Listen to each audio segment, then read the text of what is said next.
tos seca y tos con flema. Bueno, mis amores, también para ese dolor en el pecho, para que desgarremos toda esa flema que tenemos en el pecho, vamos a necesitar solamente, mis amores, 4 naranjas, jengibre bien ralladito, una cebolla morada entera y 4 Halls. También le vamos a poner caléndula, mis amores. Esto es espectacular para la tos.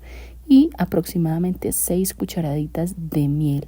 Vamos a revolver esto súper bien para que se integren todos estos ingredientes, valga la redundancia.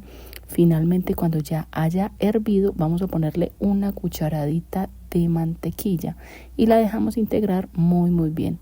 Llevamos a colar y este juguito, mis amores, es espectacular para desgarrar toda esa flema.